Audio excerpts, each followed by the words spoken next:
Welcome to Book Time with Ryan. I am Ryan, and today I'll be talking about The Concrete Blonde by Michael Connelly. This is book number 3 in the Harry Bosch series. I read the first two. The first one was The Black Echo. I've done a review of The Black Echo. And the second book in the Harry Bosch series was Black Ice, and I've done a review for Black Ice. There's also a TV show called Bosch, which I have not watched, and I don't even know where it's on. But my parents have watched it. Michael Connelly, the author, was recommended by my dad, and I have loved every book. Every book I've read, 3 of them, have been 5 stars, and this was no different. So, what happens? I should start by saying there's an incident that's referred to in one or both of the first 2 books. Harry Bosch is a detective. He goes into an apartment above a garage that he believes a serial killer is in and possibly killing his next victim.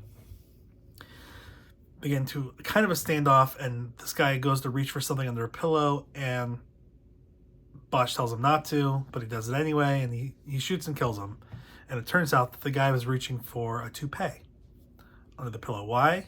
Who knows? He was completely naked, hairless, completely naked, and he was going for a toupee, which people didn't even know he wore. So, I mean, there's some doubt there, right? This book really covers 2 kind of different paths.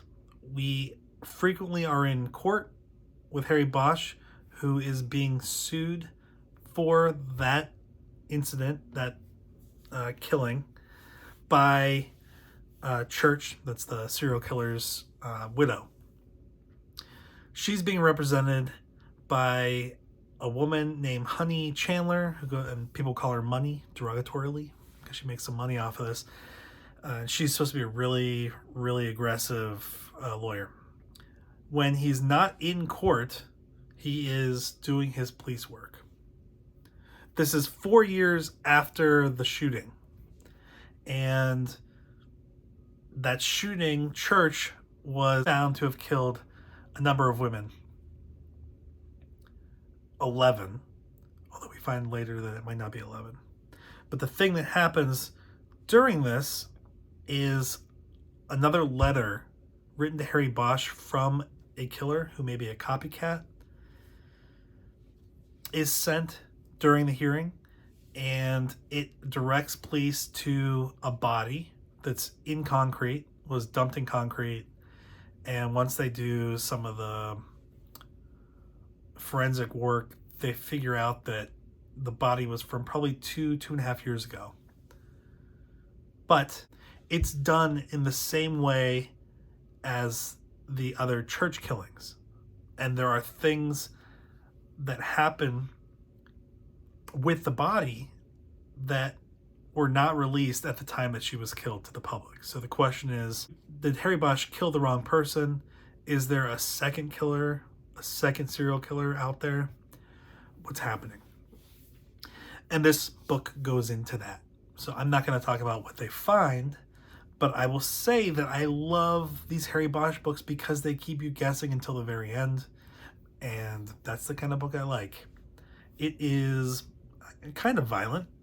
He's dealing with homicide, and the way that these women were killed, and these women were prostitutes and porn actresses. They had checkered past and were kind of preyed upon by, not kind of preyed upon by this killer, but also they'd already been preyed upon by other parts of society too before that. So there's this path that we take to figure out who's being targeted, who are the possible murderers, what kind of behaviors they might have, the reason they're doing this, that kind of stuff. So this is a great book. I think it was, let's see, it's about 400 something pages. Yeah, about 500 pages. Then there's an excerpt from a future book, which I haven't read, which I think might be from the Lincoln Lawyer series, but I haven't read that. I've only read the Bosch series, and I've only read number 3. I do have number 4, so I will eventually read that, but I loved it. I really like Michael Connelly's style.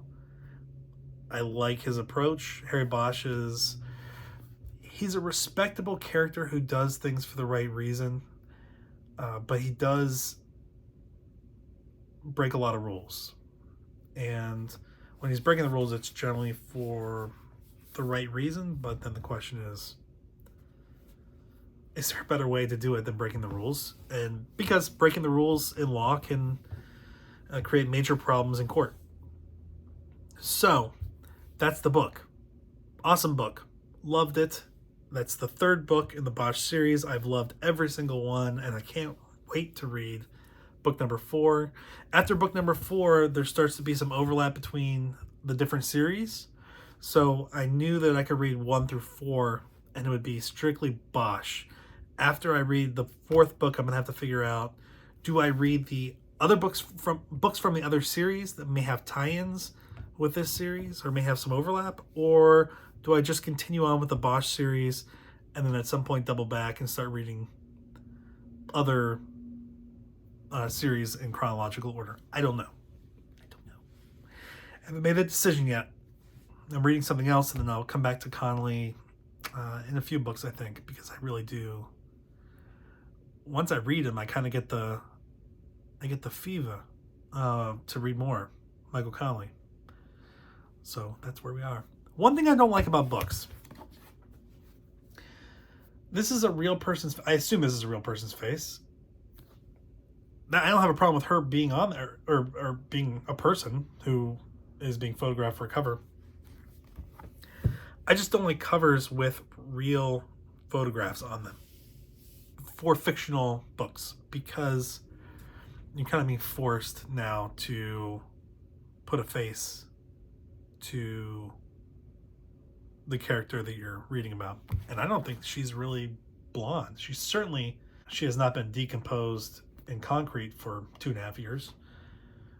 But I just prefer that they use illustrations, maybe. I don't know. It kind of weirds me out. When I look at other books, especially like fantasy does it sometimes, or romance, and they have these models for the covers, and then you're just kind of like, well, is that the person? Are they going to always use the same person for the next book if it's the same character? Are we going to see the same person on the cover? I don't know. This is the only one that I can remember so far in Michael Connelly's series, Harry Bosch series, where there's a person on the front, an actual person, or a really good illustration. I guess that's possible, but I don't know. I think she's real. So I have been pumping out videos over the last 2 weeks because I got really behind in my tags, but now I am caught up. This is my catch-up book, and I will slow down again and do videos as I'm tagged or as I read, and I will be reading slower. Also, look at the thumbnail. It is probably one of my most chaotic thumbnails that I've made. I don't know how it turned out. I'm not 100% pleased, but it was hard enough. But it's pretty chaotic, so I'm sorry for not meeting my usual self-imposed thumbnail standards. But again, thanks for being here, and I will see you later. Bye. I love LA. I love LA.